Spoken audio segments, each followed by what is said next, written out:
बोली देवाधिदेव 1008 महावीर भगवान की जय। संत श्रोमणी आचार्य गुरुवर श्री विद्यासागर जी मुनि महाराज की जय। परम पूज्य 108 मुनिवर श्री प्रज्ञासागर जी महाराज की जय। द्वादशांगिन वाणी माता की जय। अहिंसामय विश्व धर्म की जय। नमः श्री वर्धमानाय निर्धूत कलीलात्मने शालोकानां त्रिलोकानां यद विद्या दर्पणाय ते। बोलिए आचार्य समंतभद्र स्वामी जी की जय। आज हम आपको 111 नंबर का श्लोक पढ़ाएंगे, जिसमें वैय व्रत शिक्षा व्रत का लक्षण है। अर्थात जो प्रोस्तोवासी होता है, जिसकी 2 प्रतिमा होती है, उसका जो वैय व्रत शिक्षा व्रत है, उसका वह लक्षण क्या है, यहाँ पर ये बता रहे हैं ना। दानम वैयावृत्यम धर्माय तपोधनाय गुण निधिये अनपेक्षितोपचारो पक्रियमग्राय अभिहवेन। दानम वैयावृत्यम धर्माय तपोधनाय गुण निधिये अनपेक्षितोपचारो पक्रियमग्राय अभिहवेन। अलग अलग देखें। दानम वैयावृत्यम धर्माय तपोधनाय गुण निधिये अनपेक्षितोपचारो पक्रिय मग्राय विहवेन। अग्राय अग्राय मीन्स क्या होता है, ग्रह रहित। गुण निधिये गुणों के भंडार। तोपधनाय तपस्वियों को, तपोधनाय मीन्स तपस्वियों को। विहवेन विधि द्रव्यादि संपदा से। धर्माय धर्म के लिए। अनपेक्षितोपचारा पक्रियम उपकार की इच्छा से रहित होकर, किसी प्रकार की अपेक्षा रहित होकर दानम दान देना वैयाव्रत है। वैयाव्रतम वैयाव्रत कहलाता है। या फिर से सुनो। अनगार यानी ग्रह रहित गुणों के खजाने तपस्वियों के लिए विधि द्रव्यादि संपदा से धर्म के लिए किसी प्रकार की प्रत्युपकार की इच्छा नहीं रखते हुए दान देना वैयाव्रत है। कितने प्रकार से वैयावृत्ति होती है। एक तो हाथ पैर दबाकर भी की जाती है, एक उनको जिस चीज की आवश्यकता है उसको देना, आहार आदि में भी निरंतराय आहार उनकी प्रकृति के अनुकूल करवाना, ये भी वैयावृत्ति है। तो यहीं पर ये कहा जा रहा है कि ग्रह रहित गुणों के भंडार, जो मुनिराज होते हैं उनका घर नहीं होता और वे गुणों के भंडार होते हैं और तपस्वी होते हैं। तपस्वियों को क्या करना, विधि द्रव्यादि संपदा से धर्माय धर्म के लिए, है ना, उपकार की इच्छा से रहित होकर। ऐसा नहीं कि वो हम उनको दे रहे हैं तो वो हम उपकार हो रहा है, वो उस उपकार के बदले में हमारे लिए कुछ करेंगे, ऐसा अपेक्षा से नहीं, है ना। इसी प्रकार अपेक्षा रहित होकर दानम दान देना वैयावृत्यम वैयाव्रत है। आ गया समझ में। ग्रह रहित यानी अनगार साधुओं को गुण जो कैसे हैं, गुणों के खजाने हैं, ऐसे तपस्वियों के लिए विधि द्रव्यादि संपदा से धर्म के लिए किसी प्रकार की भी इच्छा नहीं रखते हुए दान देना वैयाव्रत कहलाता है। दानम वैयाव्रत्यम धर्माय तपोधनाय गुण निधिये। स्पष्ट हो गया ना। दानम वैयाव्रत्यम दान देना, वैयाव्रत्य धर्माय धर्मात्माओं को, तपोधन तपस्वियों को, गुण निधि गुणों के खजाना है।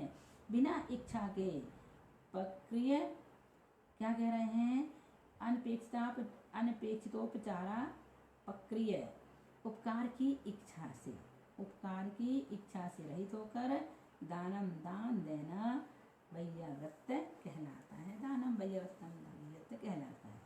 अगला देखो 112 नंबर का वैयाव्रत का लक्षण क्या है। व्यापत्ति व्यपनोधा पदयो संभावनम च गुणे रागात् वैयाव्रत्यम यावा नुग्रहो न्योपि संयमीनाम्। व्यापत्ति व्यपनोधा पदयो संवाहनम च गुणे रागात् वैयाव्रत्यम यावा निग्रहो न्योपि संयमीनाम्। व्यापत्ति व्यपनोदा पदयो संवाहनम च गुणरागात् वैयाव्रत्यम यावा नुपग्रहो न्योपि संयमीनाम्।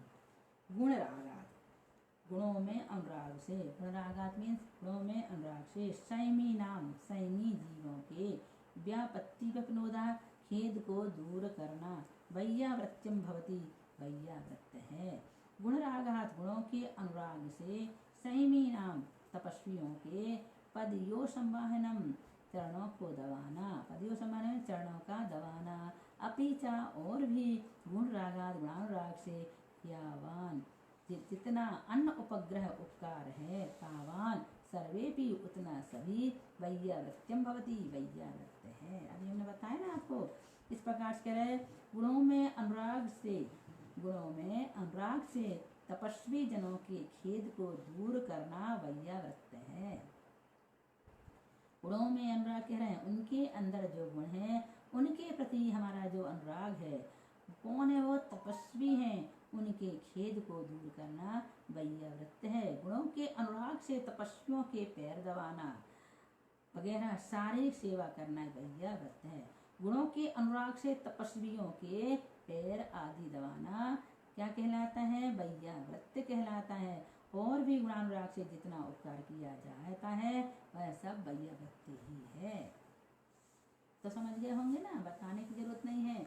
जो वैयावृत्ति करता है साधु संतों की, उसको निकट भविष्य में यानी अगले भाव में वज्रसभ नाराज सहनन मिलता है। बाली मुनिराज ने क्या किया था? मुनिराज की वैयावृत्ति तो किए थे, तभी तो उनको वज्रसभ नाराज सहनन मिला। उन्होंने अपने क्या किया था? अपने पैर की अंगूठी से कैलाश पर्वत को उठा करके क्या किया? उसको याद है आपको उसकी कहानी? एक आध बार जब समय आएगा तो हम सब इसमें कभी कोई कहानी, कभी कोई आपको जरूर बताएंगे। तो वैयावृत्ति का फल है कि हमें वज्रसभ नाराज सहनन मिलता है। जब भी कोई साधु संत आपके यहाँ आए तो आप सबसे पहले आहार देने में और उनकी वैयावृत्ति करने में आगे रहना। कभी भी 100 काम 1000 काम छोड़ करके उनकी सेवा में तत्पर हो जाना, क्योंकि बिरलों को ही मुनिराजों के दर्शन होते हैं और जिनको दर्शन होते हैं वो विशेष पुण्यात्मा होते हैं। इसलिए जब कभी भी आपकी नगरी में, शहर में, गांव में कोई साधु संतों का आगमन होता है तो उनकी वैयावृत्ति करने में सदैव तत्पर रहना और साथ ही उनको आहार देने में भी कभी पीछे मत हटना। अब दान भी वैयावृत्ति है। क्या कह रहे हैं? दान भी वैयावृत्त है। नौ पुण्य ही प्रतिपत्ति सप्तगुण समाहितेन शोधेन अपसूनारंभाण मार्याणा मिश्यते दानम्। नौ पुण्य ही प्रतिपत्ति सप्तगुण समाहितेन शुद्धेन अपसूनारंभाण मार्याणा मिश्यते दानम्। सप्तगुण समाहितेन 7 गुण वाला श्रावक, सप्तगुण समाहितेन 7 गुण वाला श्रावक, कुल शुद्धैन मीन्स कुल आचार और शारीरिक शुद्धि से सहित। देखो इसमें क्या कह रहे हैं, जो श्रावक है उसका कुल भी उत्कृष्ट हो, आचरण उसका अच्छा हो और शारीरिक शुद्धि मीन्स अंगहीन ना हो और काय की शुद्धि तो उसकी हो। 9 पुण्य ही 9 पुण्य कारणों के द्वारा नवधा भक्ति पूर्वक अपसूनारंभाणा पंचसूना तथा कृष्यादि आरंभ से रहित आर्याणाम आर्य मुनीश्वरों व्रतियों का प्रतिपत्ति आहार आदि से आदर सत्कार करना दानम दान शिक्षा व्रत इससे कहा जाता है। पंचसूना और अभी बताएंगे आपको पंचसून कौन कौन से हैं। पंचसूना और आरंभ कृष्यादि से रहित आर्यजन संकल सकल संयमी और देश संयमियों के, देश संयमी भी बोल रहे यहाँ है ना, देश संयमी के लिए भी नवधा भक्ति तथा 7 गुण स्थान सहित हो आदर सत्कार करना दान शिक्षा व्रत कहा जाता है। जो पंच महाव्रती मुनिराज आदि हैं, आचार्य परमेष्टि उपाध्याय परमेष्टि हैं, उनका तो करना ही करना है, लेकिन साथ में जो एलक छुल्लक और आरिका माता जी हैं, आरिका माता जी हालांकि देशव्रती नहीं होती हैं है ना, उनका उपचार से महाव्रत होता है, लेकिन जो एलक और छुल्लक जी होते हैं 10 प्रतिमाधारी ब्रह्मचारी भैया दीदियाँ होते हैं या और भी प्रतिमाधारी भैया दीदी होते हैं, वो देशव्रती श्रावक कहलाते हैं। उनका इस प्रकार से यहाँ पर ये बताया जाए कि उनका आदर सत्कार करना दान शिक्षा व्रत कहा जाता है। अब ये पंचसूना क्या कहलाते हैं तो बता रहे हैं यहाँ पे। पंचसूना कौन कौन से हैं? खंडनी, खंडनी को दूसरा नाम क्या है? ओखली, पेषणी का दूसरा नाम क्या है? चक्की। चुल्ली का दूसरा नाम है चौका, चूल्हा। उदय कुंभी का दूसरा नाम है जलघटी तथा प्रमार्जनी का नाम है बुहारिका यानी झाड़ू। कितने अच्छे नाम दिए हैं इसमें। खंडनी बोले तो ओखली, अब ओखली ओखली कुछ देखने में नहीं मिलते हैं। कोई जमाने में चक्की ओखली सब होते थे, चूल्हा भी होता था, अब तो चूल्हा का राज्य भी खत्म हो गया। उभय कुंभी जलघटी है ना, और बुहारिका ने झाड़ू आदि। ये 5 सूना पंचसूना कहलाते हैं। अब इसमें दातार के 7 गुण कौन से हैं? तो श्रद्धा, पहला संतोष, भक्ति, विवेक, निर्लोभता, क्षमा और सत्य। इन 7 गुणों से युक्त दातार प्रशंसा के योग्य है। जो दाता साधु संतों को आहार देता है उसके अंदर ये 7 गुण होना चाहिए। वो पूरी तरह से श्रद्धा से भरा हो, मतलब उसकी दिगंबर संतों के प्रति श्रद्धा हो, सच्चे देव शास्त्रों के प्रति श्रद्धा हो। दूसरा संतोषी हो, है ना, लोभ लालच ना हो उसके अंदर, और विभक्ति से भरपूर हो, विवेक हो, विवेकवान हो, निर्लोभी हो, ध्यान रखना लोभ उसके अंदर किंचित भी ना हो, क्षमा पान हो, क्रोधी ना हो और झूठ ना बोलता हो, अर्थात सत्यभाषी हो। इन 7 गुणों से युक्त कौन हो? दातार हो, तभी वह प्रशंसा के योग्य है। अंतिम है, एक और है 114 नंबर का श्लोक है। सच्चे दान का फल क्या है? ग्रह कर्मणापि निचितं कर्म विमर्शि खलु ग्रह विमुक्तानां अतिथिनां प्रतिपूजा रुधिरमलं धावते वारी। ग्रह कर्मणापि निचितं कर्म विमर्शि खलु ग्रह विमुक्तानां अतिथिनां प्रतिपूजा रुधिरमलं धावते वारी। देखें, यथा जिस प्रकार बारी यानी जल, बारी मीन्स जल, अलम मीन्स अच्छी तरह से क्या करें? रुधिरम खून को धावते निर्मल करता है, धो देता है, तथा उसी प्रकार से ग्रह विमुक्ता नाम ग्रह रहित अतिथि मुनि आदि व्रती पुरुषों की प्रतिपूजा भी खलु निश्चय करके ग्रह कर्णाम घर के कार्यों से निचितम संचित किए हुए कर्म विमर्शी नष्ट कर देती है। जिस प्रकार जल रुधिर को धो देता है, उसी प्रकार ग्रह त्यागी देशव्रती सकल व्रती अतिथियों के लिए दिया गया दान निश्चय करके घर के कार्यों से उपार्जित पाप कर्मों को नष्ट कर देता है। जिस प्रकार से जल रुधिर को धो देता है, उसी प्रकार से ग्रह त्यागी जो देशव्रती हैं, सकल व्रती हैं, अतिथि हैं, उनको दिया गया दान घर में जो पाप क्रिया हो रही है उन पाप कर्मों को नष्ट कर देता है। इसलिए जब कभी भी आपके गांव नगर शहर में कोई अतिथि यानी साधु संत आते हैं, उनके लिए घर में चौका जरूर लगाएं। जिस घर में आहार नहीं होते साधुओं का, वह घर शमशान के समान है। उस घर का मालिक मुर्दे के समान है, और उस घर में रहने वाले मेंबर जितने भी हैं सदस्य, वे सारे के सारे कौवा और चील के समान हैं, जो अपने घर के मालिक को मुर्दे को क्या कर रहे हैं? नोच नोच करके खा रहे हैं। ये हम नहीं, हमारे आत्मानुशासन ग्रंथ में ऐसा लिखा हुआ है। पढ़ना आप आत्मानुशासन ग्रंथ उठाकर देखना कि किस प्रकार से उसमें ये बताया गया है कि जिस घर में आहार नहीं होते वह घर शमशान के समान है। तो जब कभी भी आपके यहाँ कोई साधु संत आते हैं, 100 काम छोड़ करके आप ये काम जरूर करें कि उनका पड़गाहन करें नवधा भक्ति से, उनको शुद्धता के साथ भक्ति पूर्वक आहार जरूर कराएं, है ना। आहार का बहुत महात्मा है, लेकिन हम नहीं समझते हैं, और हम यहाँ तक कि आहार घर में नहीं करवा पाते किसी कारणवश। लोग कहते हैं दीदी घर में जगह नहीं है, कहाँ से चौका लगाएं। भैया देखो, आपने 10 कमरे बनवा लिए, क्या सारे कमरे आपके घर में? डाइनिंग रूम है, ड्राइंग रूम है, ड्रेसिंग रूम है, और किचन है, स्टोर रूम है, बेडरूम है, सब है, टीवी रूम है, लेकिन नहीं है तो आपके यहाँ आहार रूम, आहार कक्ष नहीं है। आज तक किसी ने भी अपने बड़े बड़े बंगलों में एक आध आहार कक्ष बनवाया जहाँ पूरी तरह से शुद्धता हो? हम तो कहते हैं हर घर में एक आहार कक्ष होना चाहिए, और उस घर में उस स्थान पर पूरी तरह से शुद्ध बर्तन हो, जहाँ पर साधु संतों का भोजन बनाया जाता है। क्योंकि आप अपने घर में जिस कुकर में आलू उबालते हैं, उसी कुकर में जब आचार्य या अन्य साधुगण आते हैं तो आप उसमें दाल चावल आदि भी बना लेते हैं। अब पूरी तरह से वह अशुद्ध हो चुका है, वह शुद्ध नहीं है कुकर। इसलिए आप क्या करें, अपने घर के जो बर्तन आदि हैं उनको जब कोई साधु संत आते हैं उनके लिए अलग से रखें और वो निकाल कर ही उसमें ही शुद्ध भोजन बनाएं। साथ ही उन कपड़ों का उपयोग करें जिनके लिए आपने कभी अशुद्धता का उपयोग नहीं किया। मीन्स कभी उस कपड़ों को पहनकर हॉस्पिटल नहीं गए, किसी के मरण में नहीं गए, किसी अशुद्ध स्थान में नहीं गए, किसी अशुद्ध अवस्था में नहीं पहने। उन वस्त्रों का भी त्याग कर दें। फिर कौन से वस्त्र रखें? वो वस्त्र जो आपने इन स्थानों पर नहीं पहने, उन कपड़ों को आप यथा स्थान जहाँ पर आपका आहार कक्ष बना है वहीं रखें। पूरी शुद्धता के साथ जब संतों को आप आहार कराएंगे तो निश्चित रूप से आपके यहाँ उसका फल मिलेगा, आपके परिणाम भी विशुद्ध होंगे। चले हम अगला श्लोक है हमारा 115 नंबर का। किस किस बाह्य वृत्ति से क्या क्या फल मिलता है?